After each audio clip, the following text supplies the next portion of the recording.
The Lumix S9 is possibly the best camera for anyone using TikTok, Instagram, YouTube Shorts, or any short form content. If you're looking at everybody else's posts and you're thinking, why don't my photos or my videos look that good, or you're struggling to get some sort of character or quality out of your image that is going to stand out from the others, then the S9 is made specifically for you. The integration with your iPhone or your Android is by far better than any other company doing this. You can literally take a picture, send it to your phone within seconds, and then post it, and it looks so much better than your iPhone. It also has a full frame sensor, which allows you to use the entire size of the sensor. Got our little flippy screen here. It has full touch capability, so you can basically do anything you want using the touch screen, which some camera brands still don't have, which is insane. Comes in 4 colors, and unfortunately it doesn't come in pink, but I did make some modifications that you may want to stick around to the end to see. Very light. Right now I have the small rig grip on it. Very few buttons, only the buttons that you would need. It's also very beginner friendly because if you don't know how to edit photos or to get the colors sitting the way that you like, you can download these different filters. They're called LUTs. Throw them onto your camera and basically just cycle through them, send it to your phone, instantly post it. So first things first, I'm going to go over the autofocus feature as well as telling you about this full disclosure segment. So I did actually email Lumix and basically beg them to send me this camera for review. I realized who this camera was actually made for, and it's perfect for their target audience.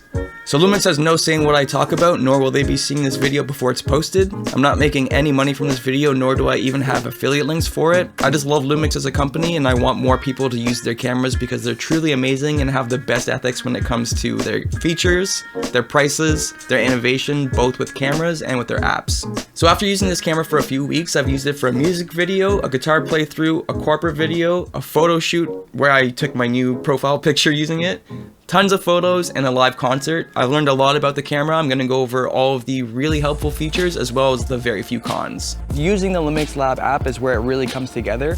So for this brief example, I'm just going to show you how easy it is to take a picture no matter where you are, send it to your phone, and post it or instantly edit it.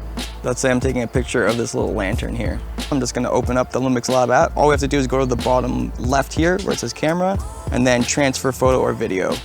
And then you'll see it's connecting. I don't have Wi-Fi where I am right now, so this will show you that the camera is creating a Wi-Fi spot. It's now under remote control, and I can transfer. So now let's take that photo, transfer it. And now we have the photo here. In real time, we're already done with the photo. If we were happy with the result of it, let's just do some quick editing to it. Oh, let's add some green. Love green. Gonna slam it and then vignette it. If we hold down, then you see what it looked like before, after. Say we want to go for our Instagram, we want to go 4x5. Now we have our 4x5 photo. Great. Let's send it to ourselves. Save to device. We really like that filter. Let's create a LUT, Brendan BW. Now we have it saved. LUT transfer. Let's go to a device. Let's say Brendan B&W. Transfer to camera. 20. If we press the LUT button right there, we have all the ones that I've created. As well as being able to transfer the photos over Wi-Fi, we can also transfer video. It has to be a specific format. By pressing the Q button, we can go into our quick menu and just go over to MOV and then use the scroll wheel on the top here. Go to MP4 Lite. We only have one option. That way we can take a video, send it to our phone over the Lumix Lab app, and then we're ready to post. So I just filmed it with the camera right there. Go to Lumix Lab. Go down to here where it says camera, transfer photo or video, hit import. Obviously the longer the video it is, and obviously video takes longer to upload than it does for photo. My video. And it's done. So another really cool feature about Lumix cameras in general is that they offer you the option to shoot an open gate. Basically, open gate lets you shoot the entire sensor, the 3x2 sensor. Most cameras only let you shoot in 16:9, giving you more of a crop. And the way that this comes in handy for us content creators and people on YouTube, Instagram, and TikTok is that we're able to shoot our wide shot like this, but we also get that extra real estate at the top and bottom. That way when you're cropping for social media, it's not super awkward. For instance, right now, this is what it looks like in 16:9. This is what it looks like in 3x2. So as you can see, it's way less awkward, a lot more of my body fits in there, and especially when you're like closer to the camera, because realistically, a lot of times, you're close to the camera. It can get really claustrophobic really quickly. My favorite feature about Open Gate is that since it allows us to capture the entire sensor, we're able to shoot with anamorphic lenses, which I'm using right now. I love anamorphic lenses. I know the majority of people are not going to be shooting using this if you're buying this camera specifically, but I love that that option's in there. I shot both my guitar playthrough and the music video using these Blazar Remus anamorphic lenses. One thing you'll notice when you're filming, especially if you're vlogging or doing anything like that, you'll see that your camera can be really shaky, and this is where stabilization comes in. Luckily, Lumix has the best stabilization in the game, especially when it comes to full frame cameras. We have 4 different options, so let me just run you through those right now. Right now I have no IBIS on, I'm on the 18mm f1.8. Great one for vlogging or anything like that because you can see it's quite wide. This is with just turning IBIS on. It's on the lowest possible setting, so it should be a lot smoother. It might not be completely smooth. You might see some wobbling up in the corners. So now I have the standard E stabilization on. It should be quite a bit smoother, maybe not as warpy in the corners, but we will get a little bit tighter. So you do have to crop a little bit more. As you can tell, way smoother. I could probably even like pick up the pace and run a little bit. It's fun to joke around sometimes, but definitely don't start your day with shrimp, especially the cocktail sauce. There's no chance the cocktail sauce is gonna be good for anybody. Right in the morning, at least. Basically with IBIS, the sensor is moving around to compensate for every movement you're doing. The more stabilization that you need, the more it's gonna crop in on the sensor though. Another really cool feature about this camera is the hybrid zoom. So basically, you have to be in the 4K mode or lower. It won't work in the 6K, but it turns your zoom lens into way more of a zoom. All you have to do is go into the record mode there, the video, press this button here to get down to the bottom, and then as you see, we have hybrid zoom. So let's just turn that on. It's basically cropping in on the camera, and you could do this in post, but it just lets you do it in camera. We're gonna test the internal mic while we go drive to find a spot to skate. I'm just curious if my voice is gonna carry over the sounds of the engine. It's you know, it's not a crazy engine, it's like a 2-liter. So one thing that you may want to use this camera for is for slow motion. Like let's say your uncle's a really quick swimmer and you want to film him doing some laps in the pool, probably with a shirt on because he has like one of those uncle bodies and you never want to expose family. Right now I'm going to show you some of the slow-mo options that we have. So we do get a crop on the sensor when we do our slow motion shots. I actually had to pull the camera back a little bit here in the 48 frames per second and the 60 frames per second. But in 120 frames per second we have our normal sizing. It's just that we have to shoot in HD. We also have an option to actually slow down in the camera if you go into our slow and quick modes. You may find yourself filming in dark situations at times, and that's where Lumix has you covered with their dual native ISO. To illustrate this, I tried to think of the darkest possible place that I can imagine, and here we are. A public porta potty, of course. Of course, an 18mm works well because you can really see the toilet. Most Lumix cameras have a dual native ISO, and it's basically 2 different levels of brightness. So once you reach a certain point of darkness, you want to go to your 4000 ISO, and this will retain all of the shadow and highlight information in your image. If it didn't have this, it would just be extremely noisy and extremely grainy. So I actually filmed and took a lot of these photos on the kit lens. It's actually surprisingly good for being a kit lens. Eventually you will want to step up and get something a little bit brighter for darker situations, or if you want more of this like background blur. As you can see, I'm on an f1.8, so you can see really how blurred that background is. If I was on the kit lens, that would be the most separation that we can get. As you can see from these images, the lens actually is fairly sharp, and a lot of people do rave about this being one of the best kit lenses there are. But you know, a lot of times, like when you're filming your uncle at his swim meets and stuff like that, you may want to get a brighter lens when they turn the house lights off in the pool.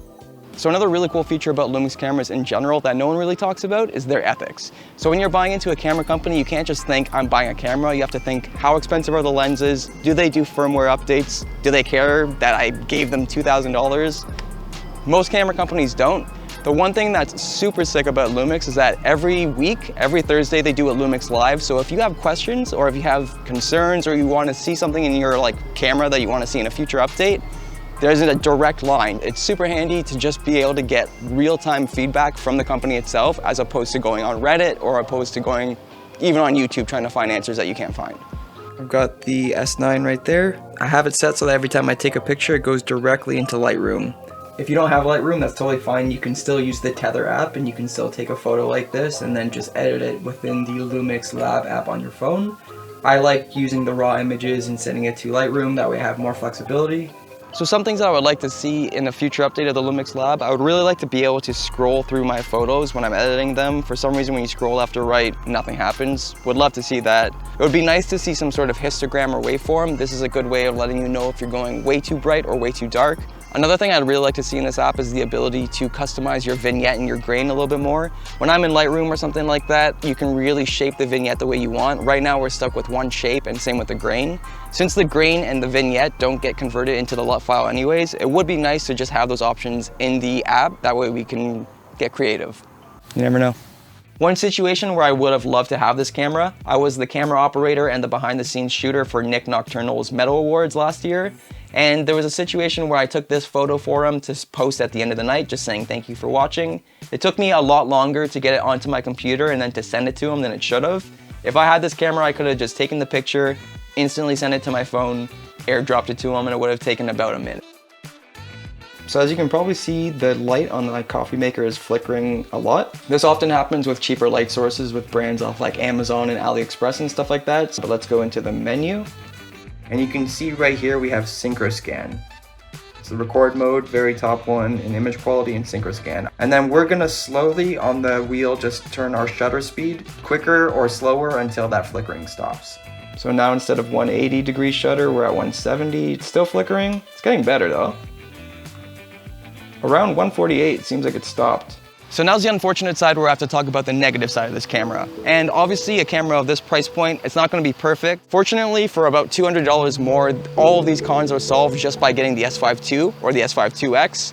One of the biggest issues that people have with this camera are the record limits. So since they wanted to keep this camera as small as possible, there is no fan. So unfortunately, we can only film in 10-minute intervals when it comes to 6K, 15-minute intervals when it comes to 4K, and 20 minutes when it comes to HD. I have filmed a few videos on my channel using this camera, so it's not the biggest deal, but there are situations where I film 1 hour straight of me writing a song or something like that, and I definitely wouldn't be able to use it in that situation. Another issue is that on top it only has a cold shoe, so basically there's no connection to the camera. This won't allow you to shoot flash. If you want to eventually move to a point of doing more professional photo shoots as opposed to video, you won't have that option. So another con is that it doesn't have a mechanical shutter, and the only time we got a dog problem. It doesn't have an actual shutter moving, it's all electronic, which is what you get in a video camera. The only time this really became an issue for me was when I was shooting a concert, and basically what you can get is something called banding, which you'll see from these photos right here. As you can see, we run into issues where the light is cycling at a speed that the shutter just like doesn't want to work with. First it's a dog, now it's a car. It has no EVF, so for those of you who are used to using your iPhone in this video, and this camera really is specified towards those people coming from an iPhone, you're gonna be used to not having an EVF, which is basically that hole you look through to take pictures and stuff like that. I do wish it had an EVF, but I have a solution right here. So I made it pink. I made a new cage with electronics in it. You can see there's an electronic element that an EVF plugs into. There's an HDMI in the cage itself. Turn the camera on, you got a clean feed of the monitor and the EVF. Here it is. Woo! I forgot to press play on the video, so this guy's just sitting there. Blender skills going down. Woo! Yeah, that's it. Pink. Who wants it? I absolutely love this camera. I've been using it every day, and I don't use my S5 II every day because it's just a little bit more cumbersome to carry around. I just have so much fun just sitting down and making filters, sending it to my phone, and then I can use my own specific filter that I've made on all my photos and videos from that point on. So in conclusion, who I think this camera is for is anyone who's looking to do short form content. So if you're on YouTube and you want to do mostly shorts or shorter content videos or vlogs, anything that doesn't require you to film for long periods of time, this camera's for you. So if you've made it to the end here, thank you so much for watching. If this camera is out of your budget and you'd like me to make a video just going over different options within different budgets, let me know down below. That way you can start creating with whatever budget you have. And yeah, thank you so much for watching. Hope you're all doing all right. Good luck to your uncle on his swimming meet. I'll see you next time. See ya.